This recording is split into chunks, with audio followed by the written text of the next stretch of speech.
কিছু রহস্য রোমাঞ্চকর কাহিনী দিয়ে সাজানো আমাদের আজকের গল্প সৈয়দ মুস্তাফা সিরাজের রাতের মানুষ। সৈয়দ মুস্তাফা সিরাজের জন্ম 1930 সালে মুর্শিদাবাদ জেলার খুশবাসপুর গ্রাম। শৈশবে গ্রামীণ লোক সংস্কৃতির মধ্যেই তার বড় হওয়া, এমনকি কিশোর জীবনে অলকাপ লোকনাট্যের সঙ্গে যুক্ত থাকাকালীন তিনি বাঁশি বাজানো এবং নৃত্য শেখাতেন। প্রায় 150টি উপন্যাসের পাশাপাশি 300টিরও বেশি ছোট গল্প রচনা করেছেন তিনি। তার প্রথম লেখা উপন্যাসটি নীল গ্রহের নটি। 1994 সালে একাডেমিক পুরস্কারপ্রাপ্ত সাহিত্যে তার অন্যতম শ্রেষ্ঠ সৃষ্টি হল অলীক মানুষ। এছাড়াও রনিঘাটের বেদান্ত, কর্নেল, তারা অশরীরী এসব তো রয়েছে। আমরা আজকের গল্পটি বেছে নিয়েছি পুনশ্চ থেকে প্রকাশিত অন্ধকারে রাত বিরেতে এই বইটি থেকে। আমাদের আজকের গল্পে ছোট মামার চরিত্রে অরুণাভ, পণ্ডিত মশাইয়ের কণ্ঠে রোহন, ঠাকুরন দিদির চরিত্রে কবিতা মুখার্জি বিশ্বাস, চকতি মশাই এবং আরও অন্যান্য চরিত্রে সম্রাট এবং শিবম। সবশেষে গল্প পাঠ, গল্পের সূত্রধার এবং রিক্সাওয়ালার কণ্ঠে আমি অনিক। শুরু হচ্ছে রাতের মানুষ।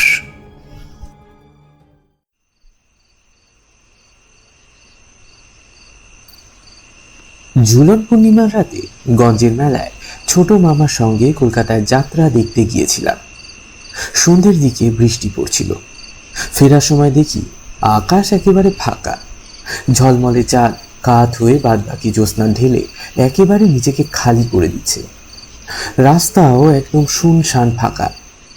মানুষজন মেলায় রাত কাটাতেই আসে, কিন্তু ছোট মামা একটু খুঁতখুঁতে মানুষ। ঘুম পাচ্ছে বলেই যেখানে সেখানে শুয়ে পড়তে হবে নাকি? মোটে তো 5 কিমি রাস্তা। চলে আয় বুটু। বুনবুন চোখে রাস্তা হাঁটা কষ্টকর। তাছাড়া ছোট মামার চেয়ে আমার পা দুটো বড্ড বেশি ছোট। বারবার পিছিয়ে পড়ছি আর ধমক খাচ্ছি। হঠাৎ রাস্তার বাঁকের মুখে গঞ্জের শেষ দিকটায় একটা সাইকেল রিক্সা দেখা গেল। রিক্সাটা দাঁড়িয়ে ছিল, তবু ছোট মামা চেঁচিয়ে উঠলেন, রোক্কে রোক্কে। রিক্সাওয়ালা হেসে অস্থির, রুকেই তো আসি বাবু মশাই, তা যাওয়া হবে কোথায়? আমারও হাসি পাচ্ছিল। ছোট মামার সব কিছুই যেন অদ্ভুত। তো আমরা ঝাপুইহাটি যাব শুনে রিক্সাওয়ালা খুশি হলো। বলল, শুনুন শুনুন, আমি এই কাছাকাছি থাকি, ওদিককার প্যাসেঞ্জারের জন্য অপেক্ষা করছিলাম। খালি খালি রিক্সা নিয়ে বাড়ি ফেরা পোষায় না। রিক্সাতে উঠে বসলে ঘুমটা আমাকে বাগে পেয়েছিল, কিন্তু ছোট মামা বারবার ধমক আর পড়ে গিয়ে হাড়গোড় ভেঙে যাওয়ার হুমকি ক্রমশ ঘুমটাকে এলোমেলো করে দিচ্ছিল। কিছু দূর চলার পর রিক্সাওয়ালা থামালো। ছোট মামা বললে, কি হলো? চেন খুলে গেল নাকি?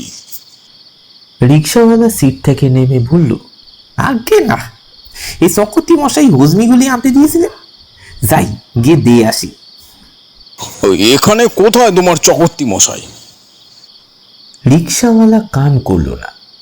রাস্তার ধারে ঝাঁকড়া একটা গাছের তলায় গিয়ে ডাকলো, চকতি মশাই, আরে ও চকতি মশাই, ঘুমোচ্ছেন নাকি?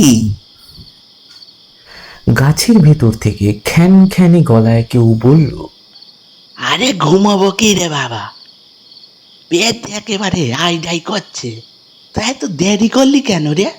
প্যাসেঞ্জার পেলে তো আসবো। এই নিন হজমিগুলি। এনেছিস? আরে দে দে শিগগির দে। রিক্সাওয়ালা তাকে হজমিগুলি দিয়ে সিটে হেসে উঠল, প্যাটেলে চাপ দিল, রিক্সার চাকা গড়াল। ছোট মামা বললে, ব্যাপার কি হে রিক্সাওয়ালা, তোমার চকর্তি মশাই কি গাছে থাকেন নাকি? আজ্ঞে, সে কি, গাছে থাকেন কেন? আজ্ঞে ওইটাই তো ওনার ডেরা। তার মানে? মানে নিয়ে মাথা ঘামানোর দরকার কি বাবু মশাই? চাপুইহাটি যাবেন, পৌঁছে দেব, ব্যাস। ছোট মামা রেগে গেলেন। অদ্ভুত তো তোমার কথাবার্তা। রাত বিরেতে গাছের ওপর। রিক্সাওয়ালা ছোট মামাকে থামিয়ে দিয়ে বলল, শক্তি মশাইয়ের কানে গেলেই গেলেন কানে। আমার কাছ থেকে ততক্ষণে ঘুমটা কেটে পড়েছে। বারবার দেখে আসছি ছোট মামার সঙ্গে কোথাও রাত বিরেতে বেরোলেই সব গোলমেলে ঘটনা ঘটে। বুঝতে পারি না রাত এলেই কেন পৃথিবীটা অন্যরকম হয়ে যায়, নাকি ছোট মামার ভুলেই রাতটা গোলমেলে হয়ে যায়। কিন্তু তারপর তো ছোট মামা চলে আয় ফুটু বলে শেষ পর্যন্ত উধাও হয়ে যান। ধাক্কাটা সামলাতে হয় সেই আমাকে। এবার কত দূর জল গড়াবে কে জানে। বুকটা ধিপ ধিপ করতে লাগলো। একটু পরে আবার রিক্সা দাঁড়ালো এবং রিক্সাওয়ালা তড়াক করে নেমে গিয়ে ডাক দিল, ঠাকুরন দিদি, আরে ও ঠাকুরন দিদি। একটা শুকনো গাছের ডাল থেকে নেমে সাদা কাপড় পরা কেউ যেন এগিয়ে এগিয়ে এলো। কে রে, ভূতু এলি নাকি? কখন থেকে পথের দিকে তাকিয়ে আমার চোখে ব্যথা ধরে গেল। ওলি রোগটা এনেছিস তো? না আনলে ডাকছি কেন? এই নিন। দোক্তা নিয়ে ঠাকুরন দিদি ন্যাড়া গাছটার দিকে চলে গেল। ছোট মামা গুম হয়ে বসেছিলেন। বললেন, কোনো মানে হয়? রিক্সাওয়ালা আবারও চুপচাপ রিক্সা চালাতে শুরু করলো। কিছু দূর গেছি, হঠাৎ কোত্থেকে কেউ হেরে গলায় ডাকলো, ভূতো, অভূতো, এই ভূতো। ছোট মামা চাপা স্বরে বললে, থেমো না, যেই ডাকুক। একটা কালো বেটে লোক ধমক দিল, এই ব্যাটার ছেলে কথা কানা যায় না, রোজ রোজ বাকিতে জিনিস দেবে না। দেবে না মানে ওর বাপ দেবে। এখনো 63 টাকা 67 পয়সা জমা আছে খাতায়। সে আপনি মামলা করে আদায় করুন গে। লোকটা রাস্তার মাঝখানে দাঁড়িয়ে গেল। বাজে কথা বলিস না, আসলে তুই যাসনি দত্তের দোকানে। কি ঝামেলা করছেন বাবু, গাড়িতে প্যাসেঞ্জার আছে দেখছেন না? লোকটা প্রায় কেঁদে ফেলল। এখন আমি ঘুমাবো কি করে? এক গুলি আফিং আমাকে এত রাত্রিরে কে দেবে? শ্মশান তলায় চলে যা, দারোগা বাবুর কাছে এক গুলি পেতেও পারে। ওরে বাবা, মৌতাদ বাংলা লোকাবে ঢোকাবে। তাহলে বরঞ্চ পাশুর কাছেই যান। সে বেটা তো চোর। আরে বাবা, চোর বলেই তো বলছি, দারোগা বাবুর কৌটো থেকে 2-1 গুলি সেই হাতাতে পারবে। লোকটা কিন্তু কিন্তু করে বলল, তো পাঁচুকে পাচ্ছি কোথায়? ও তো ফেরারি আসামি। রিক্সাওয়ালা চাপা স্বরে বলল, আরে সন্ধেবেলায় পাঁচুকে এক পলক দেখেছি। মোড়ল মশাই তাল গাছে দাঁড়িয়েছিল। মোড়ল মশাই গঞ্জের মেলায় গেছেন, কাজেই পাঁচু নিশ্চয়ই তেনার ডেরায় ঘুমিয়ে নিচ্ছে। বেটে কালো ছায়ামূর্তিটি তখনই উধাও হয়ে গেল। রিক্সাওয়ালা প্যাডেলে চাপ দিয়ে বলল, রোজ রাত্রিরে আসারই এক জ্বালা বাবু মশাই, রাজ্যের লোকের হাজার ফরমাস। এদিকে ছোট মামা গুম হয়ে বসে আছে। আমি ভাবছি হঠাৎ আমাকে ফেলে পালিয়ে না যান আবার। বড্ড বেশি গোলমেলে ঘটনা ঘটছে। কিছু দূর যাওয়ার পর রাস্তা বাঁক নিল। এবার দুধারে ঘন জঙ্গল, রাস্তায় চকরা বকরা জ্যোৎস্না পড়েছে। রিক্সাওয়ালা বলল, এই আরেক জায়গায় একটুখানি থামতে হবে।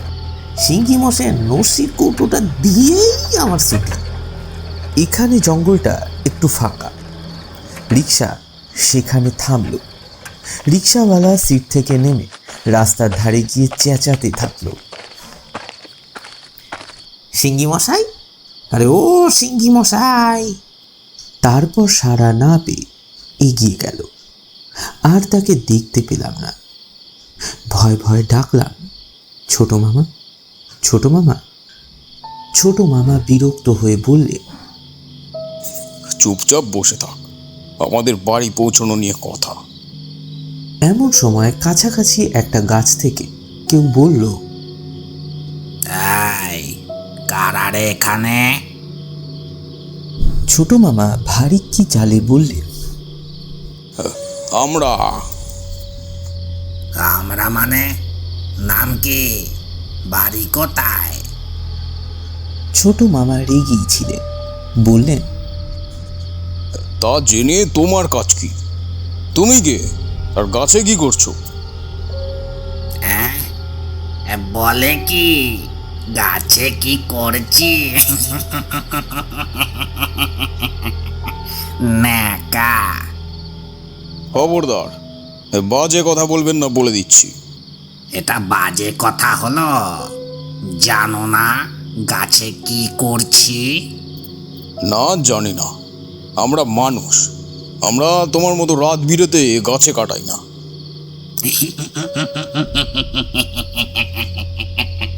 প্রথম প্রথম এই ভুলটাই হয়। কি ভুল হয়? মানুষ মানুষ ভুল। কি অদ্ভুত!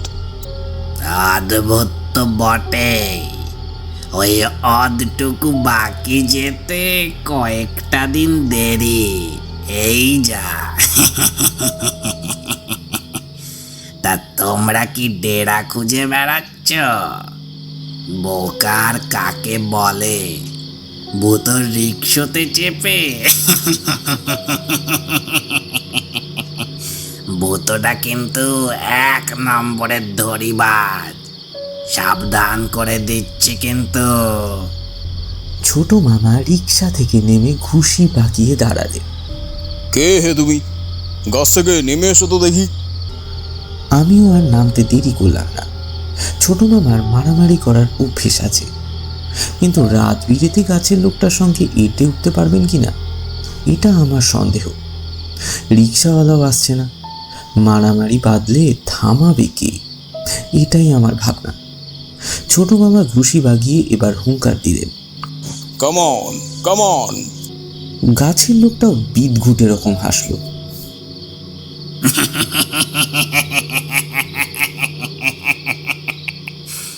ইংরেজির কি ছিরি? কামন কি হে ছোকরা? Get down. কিন্তু গেট ডাউন করি কি করে? একটা ঠ্যাংই যে নেই। থাকলে পরে এতক্ষণে নেমে কানটি ধরে stand up on the bench করিয়ে দিতাম। পাশের একটা গাছ থেকে কেউ বলল, কি হে পণ্ডিত মশাই, ছাত্র জোটাতে পারলেন নাকি? না, গাধা পিটিয়ে ঘোড়া করা যায় না। ছোট মামা আর সহ্য করতে পারলেন না। রাস্তার ধারে পাথরকুচি স্তূপ থেকে পাথর কুড়িয়ে ছুটতে শুরু করলেন। আমাকেও বললে, হাত লাগা বুটু, আমারে কথা বলেছে। আমাকে ইংরেজি শিখাচ্ছে পাঠশালার পণ্ডিত। ওদিকে পণ্ডিত মশাইয়ের চেঁচামেচিতে চারিদিকে সাড়া পড়ে গেছে। হই হই রই রই করতে করতে কালো কালো কারা সব গাছ থেকে ঝুপঝাপ করে নেমে দৌড়ে আসছিল। আমি প্রায় ভয় কেঁদে ফেললাম। ছোট মামা, এবার ছোট মামার চোখে পড়ল ব্যাপারটা। তারপর যা ভেবেছিলাম এবং বরাবর যা ঘটে আসছে তাই হলো। ছোট মামা চলো একটো বলে রিক্সা যেদিকে গিয়েছিল সেই দিকে দৌড়লেন। আমিও দৌড়লাম, কিন্তু ভাগ্যিস ছোট মামা হোঁচট খেয়ে পড়ে গিয়েছিলেন, তাই সঙ্গ পাওয়া গেল। জ্যোৎস্নায় একটা ভাঙা চোরা দাদার বাড়ি দেখা যাচ্ছিল। বাড়ির দরজায় ছোট মামা ক্রমাগত ধাক্কা দিতে লাগলেন। একটু পর ভিতর থেকে সাড়া এলো। কি রে, এরকম ভাবে দরজা ধাক্কাচ্ছে কি? ছোট মামা ব্যস্তভাবে বললেন, আমরা খুব বিপদে পড়েছি, দয়া করে দরজাটা খুলুন। বিপদ? তা তোমাদের কি বিপদ? কারা যেন আমাদের তাড়া করেছে। তারা কারা? গাছে গাছে যারা থাকে। গাছে থাকে ভূত, বনে থাকে বাঘ, জলে থাকে মাছ, মনে থাকে রাগ। কি বিপদ? আপনি পদ্য বলছেন নাকি?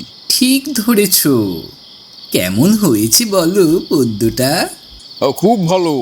দয়া করে এবার দরজা খুলুন, ওরা আসছে। ঘোড়ায় যদি পারে ডিম, জলে যদি জলে পিদিম, বলো তবে অত কিম। ছোট মামার পদ্য লেখার বাতিক ছিল, তিনিও বলে দিলেন, জাম গাছে ফল বেশি। খাসা খাসা, কি মধুর ভাষা, স্বাগতম সুস্বাগতম। দরজা খুলে গেল। ছোট মামা বললেন, এ কি, আলো নেই কেন? আলো জ্বলুন। যত বড় কবি তুই হোস না, যদি না বাসিস ভালো জোছনা, থেকে যাবে কত আফসোস না, তাই বলি চুপ করে বস না। ভদ্রলোক বাইরের দরজাটা বন্ধ করে দিলেন। এদিকে জানালা গলিয়ে জ্যোৎস্না একেবারে ঘরের মধ্যে এসে ঢুকছিল। আবছা দেখা যাচ্ছিল। ও কি, ও কে? ঠ্যাঙা, বড় বড় চুল, পরনে পাঞ্জাবি পাজামাই তো বটে, হাতে আবার একটা মোটা বই বা মোটা খাতা বোধ হয়। ভদ্রলোক পাতা উল্টাতে শুরু করলেন, তারপর বললেন, আচ্ছা আচ্ছা, তুমি এই পদ্যটা শোনো, এটা আরও ভালো। একদা এক বাঘের গলায় হার ফুটিয়াছিল, সারস পাখি লম্বা ঠোঁটে হাত তুলিয়া নিল, পুরস্কার চাইলে পরে বাঘ রাগিয়া কহে, মুন্ডুখানা ফেরত পেলি তাই যথেষ্ট নহে। এবার পাশের ঘর থেকে কেউ বিটকেল গলায় ডাকলো, ঘটনা, এই ঘটনা, এ কাকে পদ্য শোনাচ্ছিস? এই মানুষগুলোকে পদ্য শোনাচ্ছি দাদা। কয়জন মানুষ? কয়জন? 1.5 জন। দুষ, পোষাবে না। ছোট মামা বললেন। উনি কে? কবি ভদ্রলোক এবার বিরক্ত হয়ে বললেন, আমার দাদার ওই এক স্বভাব, খালি খাই খাই। খাই খাই মানে? মানে আমার দাদার খুব খিদে। যাগে যাগে যাক, আমি বরং এই পদ্যটা পড়ি, শোনো। হ্যাঁ, ঠিক সেই সময় বাইরে ডাকাডাকি শোনা গেল, ছোটবাবু, ছোটবাবু, ছোটবাবু। কবি খাপ্পা হয়ে দরজা খুলে বললেন, কি হয়েছে? চেঁচাচ্ছিস কেন রে ভূত? আমার প্যাসেঞ্জার হারিয়ে গেছে, খুঁজে বেড়াচ্ছি। কয়জন? আগে 1.5 জন। ছোট মামা আমার হাত ধরে হ্যাচকা টান দিলেন। চোলায় পুটু। রিক্সাওয়ালা আমাদের দেখেই বলে উঠল, সর্বনাশ, কোথায় ঢুকিয়েছিলেন আপনারা? হ্যাঁ, চলে আসুন, চলে আসুন, এবারে বড়বাবুর বেজায় খিদে। আমরা 3 জনে দৌড়েছি। পেছনে কবির করুণ আর্তনাদ কানে আসছে। অত ভালো পদ্যখানা শুনে গেল না, আমার যে আবার মরতে ইচ্ছে করছে গো।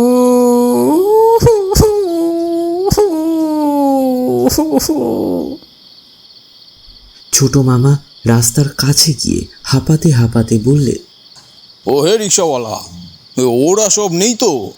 রিক্সাওয়ালা হাসলো, আগে না, ঘুমিয়ে পড়েছে, বস বস করে ঘুম হচ্ছে, শুনতে পাচ্ছেন না? ছোট মামা কান ধরে শুনে বলল, তবে আমি তেমন কোনো শব্দ পেলুম না। তবে বাতাসে গাছপালা খুব নড়ছে, নানান রকম শব্দও হচ্ছে বটে, কিন্তু তা ভোস ভোস নয়, শো শো, শন শন, সরসর, খড়খড়, কি জানে বাবা কি। এবার আর কোনো গন্ডগোল হলো না। আমাদের গায়ের মোড়ে পৌঁছে দিয়ে রিক্সাওয়ালা ভাড়া মিটিয়ে নিল। ছোট মামা জিজ্ঞেস করলে, তুমি কোন গাছে থাকো হে? রিক্সাওয়ালা বেজায় হেসে বলল, আমি কেন গাছে থাকতে যাবো মশাই, আমার কি ঘরদোর নেই? নামটাই না হয় ভূত, রাত বিরেতে রিক্সা চালাই বলি কি তেনাদের সঙ্গে ওই চেনা জানা হয়েছে নাকি? কি যে বলেন? ছোট মামা সন্দিগ্ধ স্বরে বললেন, তুমি মানুষ? আমি 16 আনাই মানুষ। এই কথা বলে সে শেষ রাতের জ্যোৎস্নায় রিক্সা চালিয়ে কালো হতে হতে দূরে মিলিয়ে গেল।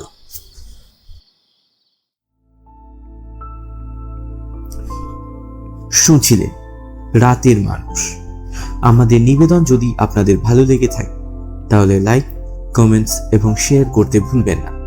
দিনের শেষে অতি অবশ্যই চ্যানেলটিকে সাবস্ক্রাইব করে বেল আইকনটি প্রেস করে নিন, যাতে আমাদের নিবেদন সরাসরি পৌঁছে যেতে পারে আপনাদের কাছে।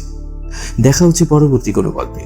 ততক্ষণ পর্যন্ত সুস্থ থাকুন এবং গল্পের কথা লিপিকে অফুরান ভালোবাসা দিন।